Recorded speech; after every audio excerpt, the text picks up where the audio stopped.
So the more it kind of just, holds in here without selling off, I will start loading up on the calls if it starts consolidating in that 40-41 area.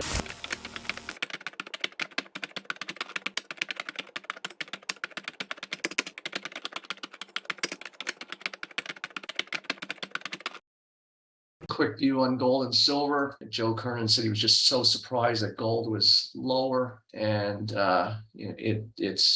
this thing is clinging on for dear life. It's gonna go.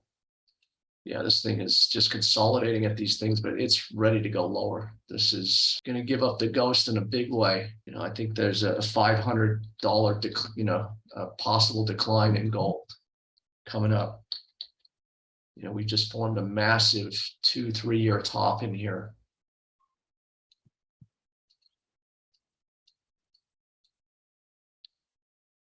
We have this ascending broadening thing. And so if this stays true to form, it's going to come right back to the beginning. It's around $1,200. So, what I like about this, Mustafa, is that we broke out, we retested right on script. And then if you take out the, that low, that signifies this downturn is real. And so I think it's game on. It's, we've now broken through these resistance levels, these support levels, and there's just nothing in the way here. The next support in gold is 1450. Schlumberger, it did look good. It closed well yesterday. I am looking at that thing. It needs to go to 41. I don't know if this is just a there is a sequencing that I am looking here that really should take this to new highs, but so you've got this resistance here, and then you've got this very clear support, and the price action off the support is really nice looking. Makes a new low, close on the high, new low, close on the high, new low every time it hits this thing. So now we're in this really tricky area, and how it behaves here. If it doesn't sell off today and it starts gravitating back to this 40-41 area, I will buy that. I will buy that because, and if that's the case, it'll go make new highs. But we're in this area here where, you've got this, little thing, and, let's see how we do in the next couple of days. So I am watching this. And, it does have pretty favorable. Let me just see what the weekly looks like. It's just this balancing act where I just feel like the stock market's coming off, but then there are going to be certain assets. I really like this. And it won't take too much for me to start loading up on these calls. Because, again, pattern equals trajectory. And somehow this pattern, is telling you that somehow this is going to get there. I don't know if we're not in, kind of another pattern here, but, these ascending broadenings, they can be reversals or, they're neutral patterns. So again, we're in this kind of funky area here. I am watching it. And it's just that, we've got to get through this resistance too. This 40-41. So the more it kind of just, holds in here without selling off, I will start loading up on the calls if it starts consolidating in that 40-41 area. So I do kind of get a feeling that this thing wants to go higher. So I am watching that. And it's just going to be interesting to see how we do today. At this area. The IGV, can't get off the floor. So even though these other indexes have rallied, this IGV, which is the technology ETF, man, is just looking very, very tepid. The only thing I'm thinking is that, going into a thing, you want to see some kind of pullback, buildup of energy so you can release. This thing is just dripped and then dripped. And now we're trading at these lows. So, but it's going to be interesting to see if we just kind of give up the ghost. So this is really telling you that, this looks really bad. The market may give you one chance or two chances to get in, or three, but four, no, this is not going to do that. So this is the one that has really been, ahead of it. Microsoft made new weekly lows. So, to me, it's just telling a story that this market is going lower. You have this kind of head and shoulders in here, bounce right back to the neckline. You failed, you took out this low. So it's like game on. And now it's just a question of how do you navigate, these lows.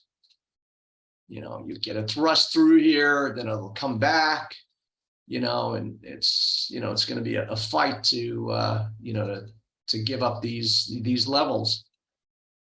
But I think we're going to give them up, more viciously than people are anticipating. That has been my long contention.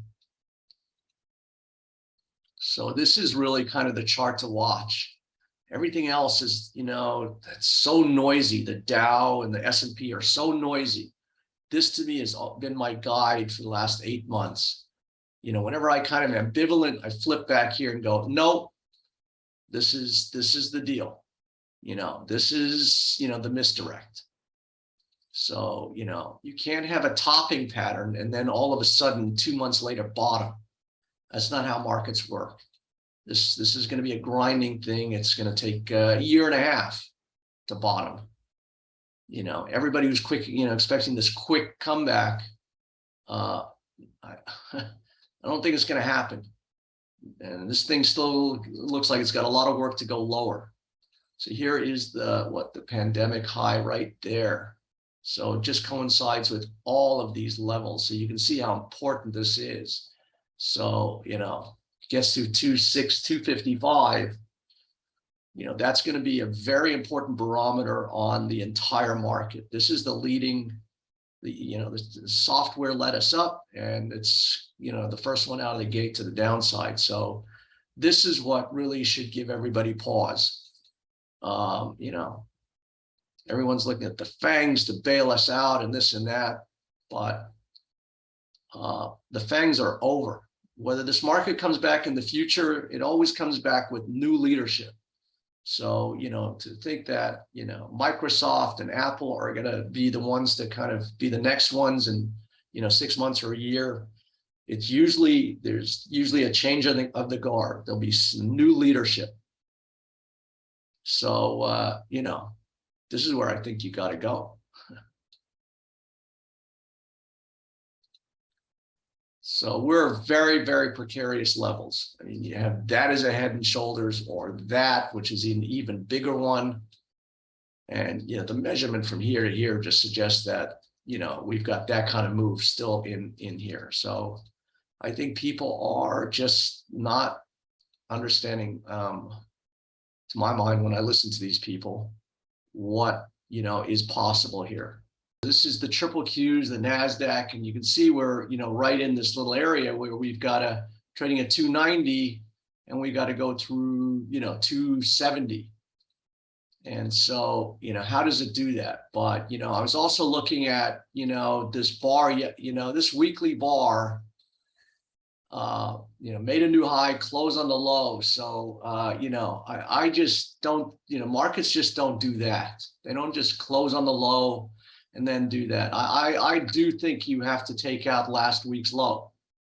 So, how that does it, where it does it, it could go here first and then there. So, this is an area that is just going to be, there's a lot of uncertainty, a lot of chaos. To my mind, you just have to kind of look at the big picture, and it's, just painting a pretty ominous story. Now, but the way charts work, they come down to certain levels and you could do that. So, I always see how the market responds to certain patterns. Does it go consistent to what it's looking at, or, does it start, looking like something like that? So it's just a constant fluid thing.